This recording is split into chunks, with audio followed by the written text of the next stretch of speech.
Hi, I'm Wendy Zukerman, and you're listening to and watching Science Versus.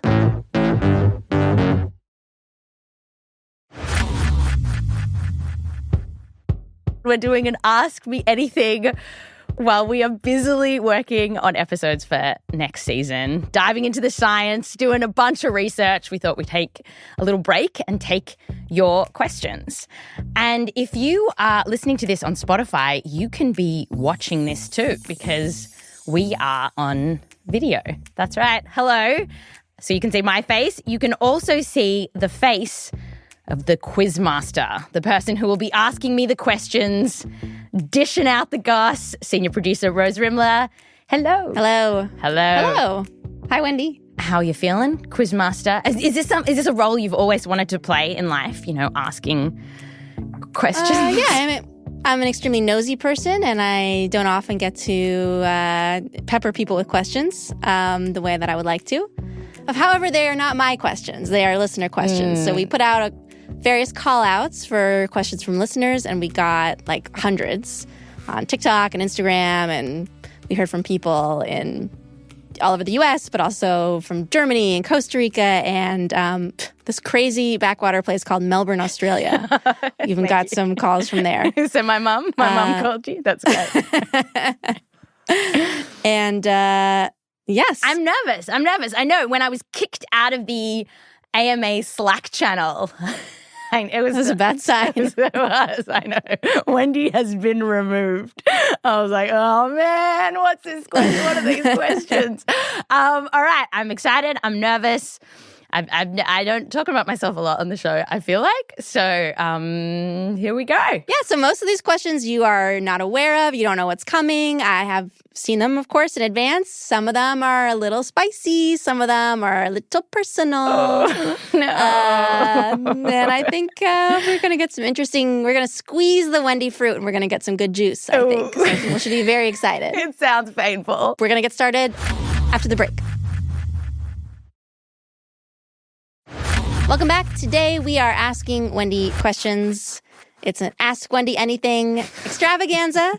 And I've got our first question queued up. It's from Jessa on Instagram. And she asked, Wendy, what's your worst and best dating experience story? Oh, wow. If you want, you could just tell us your worst because I feel like that's going to be a funnier story. Yeah, no one wants to hear. Yeah, we fell in love. Worst dating experience was when I was meeting up with a guy, maybe it was first date or something. Oh my God, I was like, where did I meet him? You know where I met him, Rose? It was at a Model UN conference. I'm such a nerd. A Model UN conference, I think. Anyway, so we met to go see a movie. We were gonna get coffee before or whatever. He was really late. And then he just arrived, no apology, no real reason for it. So I was like, ugh.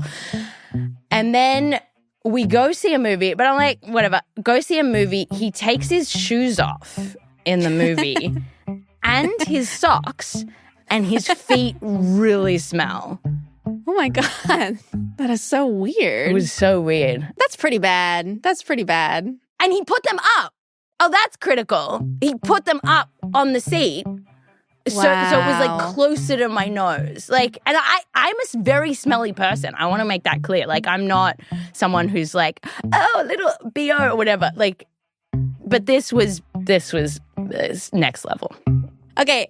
Our next question is from Jenny on Instagram. Mm-hmm. What's something that you do even though the science doesn't support it? Okay. We got actually a few different versions of this question, actually. Okay. This is a very good question. I would say generally I do follow the advice of science. I'm not, squirreling away astrology charts. I am true to the show, but am I not human, Rose? Do I not bleed? That's the question. So I've had moments of weakness. So somewhat recently, I was getting a massage, which is that's fine. That's a lovely thing to do. I do it every now and then. And my the masseuse, who she's very lovely, she said that the jaw muscles, my jaw muscles were incredibly tight because I grind my teeth, which I know I do. And she said that she also does hypnosis for tooth grinding, and would I be interested? So at first I was like, no, like you're my masseuse and you're very good at that. Like I don't need hypnosis from my masseuse. But then I did get hypnosis from my masseuse.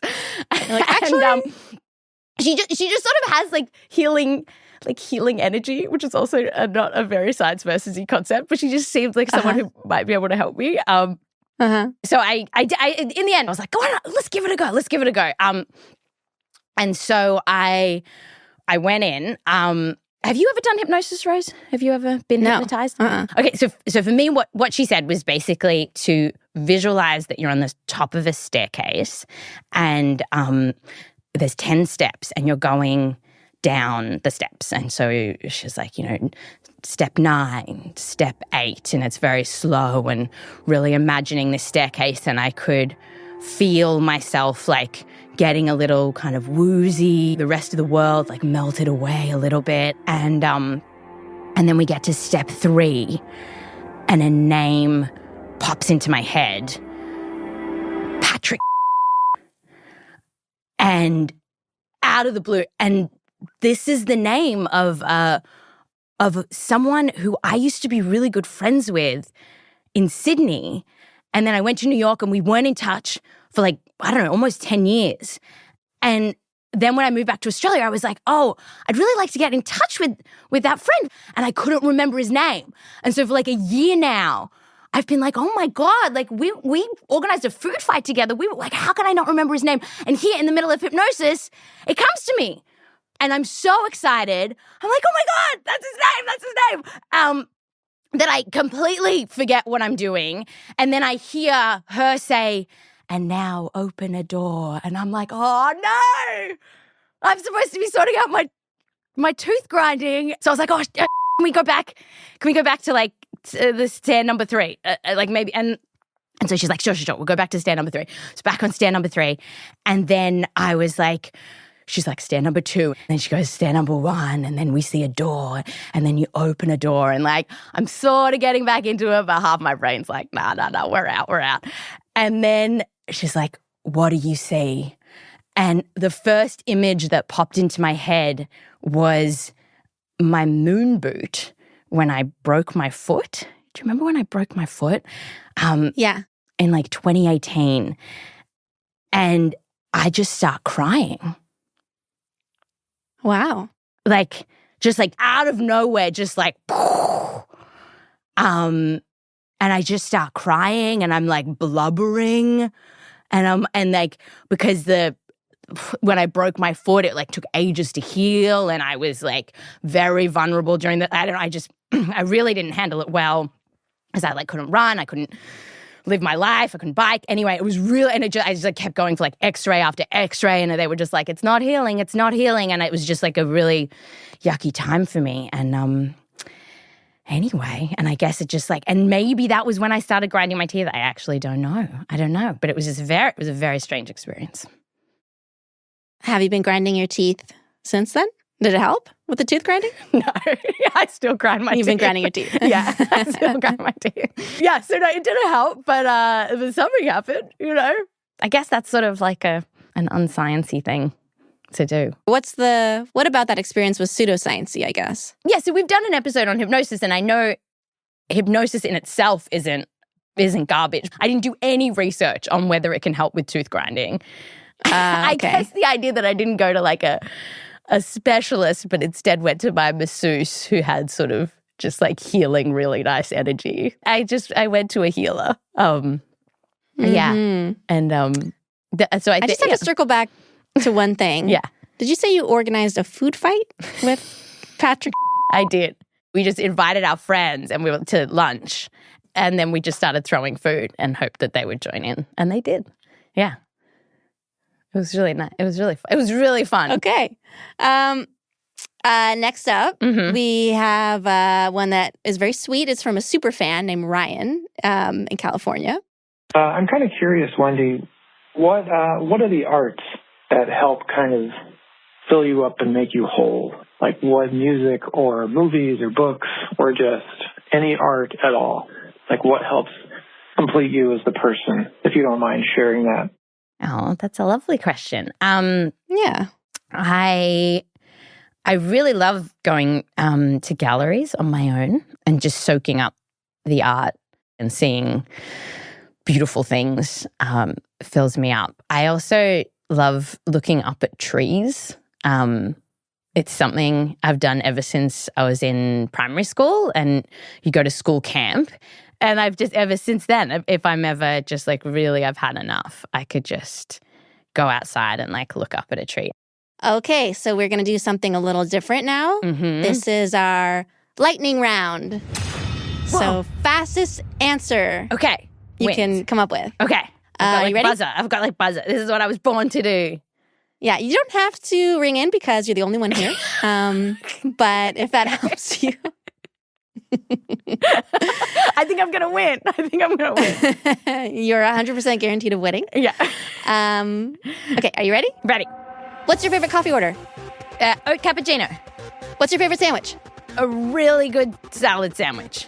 Is a hot dog a sandwich? No. Top 3 movies? Indiana Jones, the third one. Back to the Future, the first one. The Mighty Ducks? Nah, never really into the Mighty Ducks. Oh, I thought that was your movie. Nah. I recently returned to the Bourne films, and they're really good, and they really hold up. So let's go with Bourne Identity. What's your Roman Empire? It's like your thing, your big thing. A thing that you keep thinking about. I guess it's Science Versus. Like, I was thinking my Roman Empire, I do think about Abraham Lincoln kind of a lot. Like, more than really makes sense. Like the assassination, or it's so funny because I forget that you're American. Like, I don't know. Thank you. I just see, oh my God, thanks. I just see Rose. But then I see you are. Then I say something like that. We're going to go to the break now. Okay. So when we come back from the break, we are going to talk about Science Versus. So we're moving on a little bit from some of the super Wendy specific questions, and we're going to some of the behind the scenes that people wanted to know about how we make the show. We've actually got a very special guest who's going to make an appearance. What? So I recommend that people stick around for that. I feel much more comfortable talking about Science Versus than myself, so I'm very glad we're pivoting. It makes sense if that's your Roman Empire. All right, welcome back. Today on the show, senior producer Rose Rimler is asking me a bunch of questions about me. Rose? Yes, and these are all listener-submitted questions. So we got a lot of questions from listeners about the show itself and how we make the show. Mm-hmm. Tom on Instagram asked this provocative question. What is an episode that you want to do but you aren't allowed to do? Oh. What do you mean? We did 40 minutes on anal sex. You think I'm getting gagged here? What? Yeah, if that wasn't shut down, what would be? I don't know. I mean, on season 1 of Science Versus, we did 2 episodes on gun control.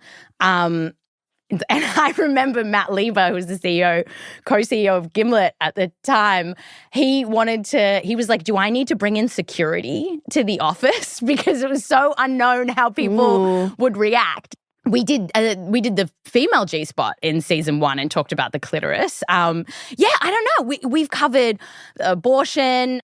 Yeah, I don't know. Rose, can you think of anything that we're like, I mean, definitely no one's telling us not to do them. It's just a matter of no.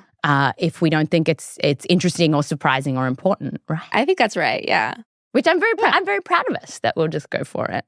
Me too. Well, people did ask, and maybe you could do kind of a short version, Wendy, of since you mentioned the very early days, season 1, could you tell just a little bit about how the show started? Yeah, because it is pretty wild. I mean, I have been making this show for almost 10 years, which is like crazy. It is like bonkers when I think back to when I like season 1, and there was no way that I thought this was going to be a career, and definitely no way I thought it was going to send me to New York. So the story is, so I was a science journalist, still am, apparently. And I had been working at the Australian Broadcasting Corporation, the ABC, and they were getting interested in making podcasts. And so they asked me to pitch something. And it just so happened that week, Gwyneth Paltrow, she had just suggested that women steam clean their vaginas or something, that there was like some cleaning required for vaginas. And so I was like, what about science versus Gwyneth Paltrow? Was the very first pitch that I sent to the ABC. And so it got accepted. Caitlin Sorey, who then came to join the team, was like, I get the concept. Yes, go make a pilot. I'd never made a podcast before. I'd made little bits of radio before. I had no idea what I was doing. Made a pilot. They picked it up. It did really well. Like the season did really well in Australia. Then it started charting in the US, which was like unheard of. It was totally crazy. Then Gimlet, someone at Gimlet saw it. They sent me an email, and I almost missed it because I was actually so exhausted making the show. And then weeks went by, and I was like, wait, what was that email? And like searching for it again and being like, oh, this podcast company Gimlet. Huh. I was like, oh, hey, nice to hear from you. And then it just happened really fast. It was really wild. And they were like, you want to come make Science Versus in New York City? And I was like, are you me? And then I came to New York and they gave me like a whole team. They gave me you, Rose. I got Rose. And so you got right back on the plane and went back to Australia. Yeah, and then we've been making it. I don't know, how long you been on the team now? It's been a long time. 7 years. Yeah. Yeah. And now Meryl's been on a long time, almost as long as me, and Blythe about the same, our editor. Yeah. And Michelle started a year or two after me. Yeah, it's very special. Yeah. So that is the story. This question from Lauren on Instagram is a good follow-up because we're doing a little walk down memory lane. So she wants to know, what is the most fun you had on an episode? Oh, we've had a lot of fun, I feel like. I mean, recently I had a lot of fun making the male G-spot episode. It was so funny. It wasn't meant to be a whole episode. But then I just started talking to these academics. You just kept digging and digging. And kept digging and digging. And all the academics, everyone was so excited and fun and funny. I remember like slacking Blythe and Meryl being like, I think there's a whole episode here. Let's do it. That was really, but I don't know. I feel like every time you and I get on a call, like I'm always looking forward to that. I'm like, we have a good giggle. Yeah, those are always fun. Yeah.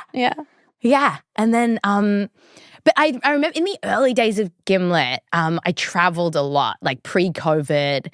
I like got to see the most like amazing places. I got to go to a fracking site. That was wild. I don't know if it was fun, but I remember, it was like one of my first reporting trips ever. And I went with Caitlin Kenny, and we were getting driven around by like the media operator or whatever of this fracking site.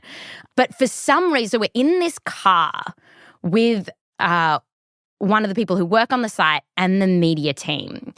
And we're in the back seat. I remember this so specifically. And I just start asking like what I didn't think were hard questions. Like I was just like, oh, have you guys ever had a couple of leaks, some issues or whatever? But all of a sudden they're like, nope, no leaks. Never had any problems at all. And I was like, oh, here we go. And because I had in my hot little hands like a document that was like where there had been leaks. I mean, it's a huge operation. You have any industrial operation, like there's, Jeff's going to drop the ball. Something's going to go wrong on a Tuesday morning or something. Like something's going to go wrong. Like and no need to be defensive about that. These things happen. But they were just like no. And then so we're in this car, and I'm like, okay, I'm whipping out the document now. Like, do you want to read the document that says about the leaks? Like, just acknowledge you've had some leaks. Like, and it just like it went on, and then they read it, and I could see much like Titanic, the the windows steaming up as things got more and more tense. And my memory is just like, we're having this, it's really tense, and the windows are just completely fogged by the end of the conversation. And then I just like, anyway, and then we finally got them to admit that, like, yes, there had been some leaks, and we were like, okay, now we'll open the door to the car. just this feeling. Now on to the rest of the day. Yes. Oh, wow. That is memorable. Yeah. I was going to say, I think my favorite, one of the most fun times I had was when we were working on the original UFO episode, and you wrote a line that was like, something about like Nutbush City Outer Limits. Nutbush City Limits. And yeah, it was like a pun on a Tina Turner song, Nutbush City and UFOs. And I was like, I never heard that song. And you and Katie Story, who's another Australian who was working on the show, were like, what are you talking about? That is the #1 Tina Turner song. And I and the other Americans were like, what are you talking about? The #1 Tina Turner song? Everyone knows it's Proud Mary or like Nutbush. And then it turns out like Nutbush City is like a huge song in Australia. Yes, because there's a dance that goes with it, like a nut, like, which is kind of like a Macarena style dance. Yes. Okay, we've got a voicemail from Caitlin next. Okay. Hi there. My name is Caitlin, and my question for Wendy or the team in general is just if doing this podcast has resulted in any lifestyle changes or if it's made you just stay the same and keep doing what you're doing. I feel like a lot, actually. I've talked about on the show before, I drink way less alcohol than I used to since we've covered that. And I'm more thoughtful about it. I do too. Yeah, right? Yeah, I do too. Ever since you told me that on some days my protein levels were too low, I am more aware of my protein. Even though I know the whole point of that episode was like most of us were eating enough protein. You know, Rose, the episode that's like sort of me up in an annoying way. Because I feel like most of the time our shows really like help me live a healthier life or whatever and be my best self, which is what we want the show to be. But the episode that I feel like has turned me into my worst self is our skincare episode. Because until that episode, I didn't know I had wrinkles. I didn't know what the fine lines were, you know? And I was happy about that. I didn't know what anyone else's fine lines were. And now I see them everywhere. I see them everywhere on my face. I see them on other people's face. I'm like, are you using retinol? Have you had work done? Like that's in my brain, and I want it. It's been a year now, and I like need to get it out. I'm surprised. I thought you were gonna say you brought your worst self out, and that you were like constantly poo-pooing everyone else's skincare routine. That's not science backed. I mean, that's my best self, isn't it? You're just aware of everybody else's, the quality of other people's and your own skin. Yeah, like. In a way that I really don't like. Yeah. What about you, Rose? How have you changed your life?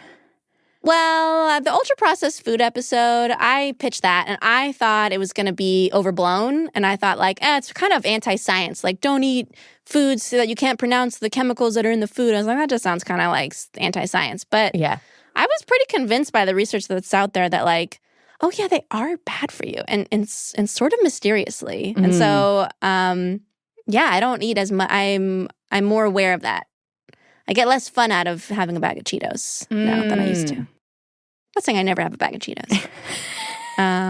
It's funny you bring up skincare because another question that we got a lot of, and I wouldn't have put this in the list, Wendy, because I wouldn't think you'd really want to talk about it. But honestly, we got asked it like a dozen times, like several dozen times. What is maybe. This question?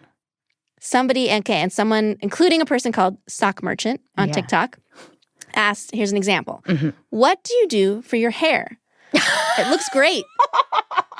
I'm a man and I think I have the same type of hair. They're not as long and I need tips. They're all complimentary. People want to know, what is your hair care routine? Because for those who are not watching right now or who have not seen pictures or videos of Wendy, she has like fairly curly, like voluminous, beautiful, lustrous hair. How do you do it? How do you do it? How do I do it? Well, thanks for the opportunity. So Okay, so I have tried to go to hairdressers, like many people in the world, and it's like I've spent a lot of money, I've spent a little bit of money, and my hair looks exactly the same within 2 days or whatever. It doesn't matter what they do. And so now, to cut my hair, I'll show you. I cut my own hair now, and this is what I do. Dang. This is what I do.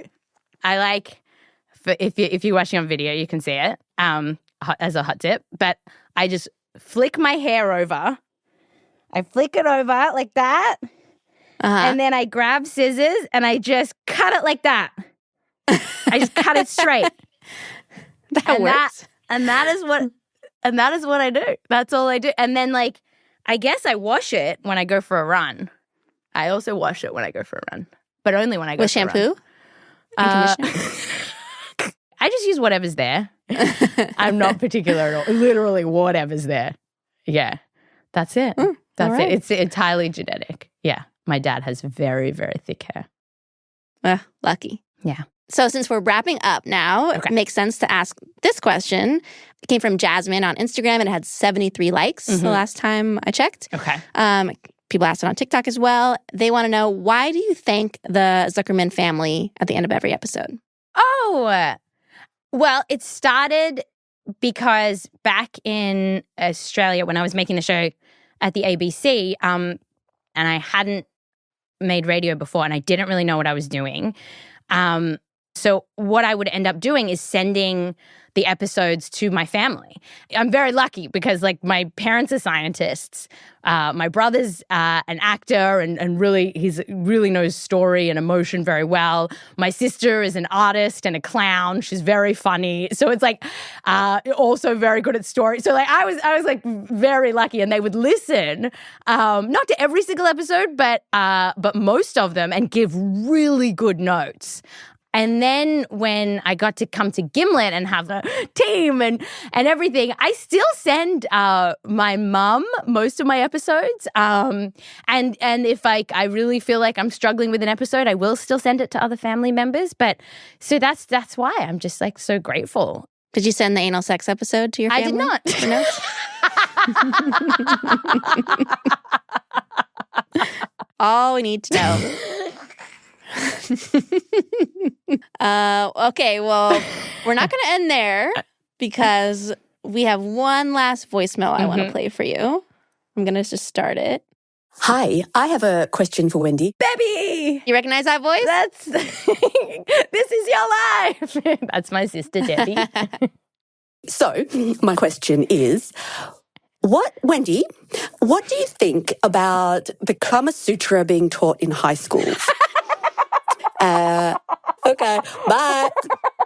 Are you glad you said such nice things about your family? Your sister, Debbie? Oh, I can't believe I'm being trolled by my sister. Trolling you. How do you feel about the Kama Sutra being taught in high school?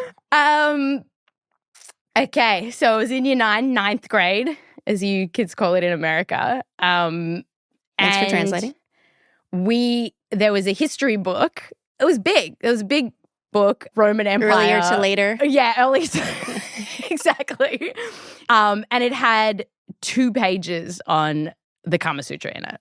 And otherwise, just like a whole bunch of other history of the world. And the book was banned while I was there. Someone complained.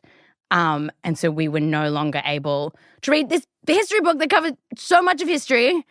2 pages on the Kama Sutra, which were like, I don't even remember there were diagrams in there. Whatever. It's just like, it's part of history. And I was so appalled that they banned this book that I photocopied the pages, the banned pages of the Kama Sutra, and I stuck them all around the school. What? That's awesome. Yeah. And what happened? Did you get in trouble or? No, they never found out who it was. And I think, well, now. That's right. Can you believe that? That's so cool. So that was it. Thanks, Debbie. All right. That comes to the end of our list of questions. That was our very first Science versus Ask Wendy Anything. I learned so much. Thanks, Rose. But not too much. I learned a lot, but just the right amount. Well, that's it. So thank you so much to our listeners for submitting so many interesting questions. Yeah, thank you so much. And thanks, Wendy. Yeah, thanks, Rose. We'll be back in a couple of weeks with fresh new episodes. We're talking about science, not me.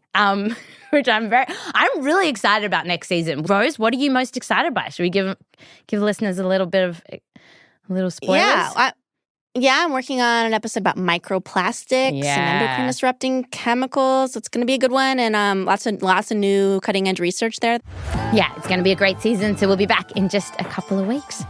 Thanks for listening or watching or whatever you're doing, everyone. And while we're away, we're still posting fun stuff on social media. So you can find us on science_VS on Instagram. That's on Instagram. And on TikTok, I am at Wendy Zukerman. Thanks so much, Rose. Thanks, Wendy. All right. I'm Wendy Zukerman. Back to you next time.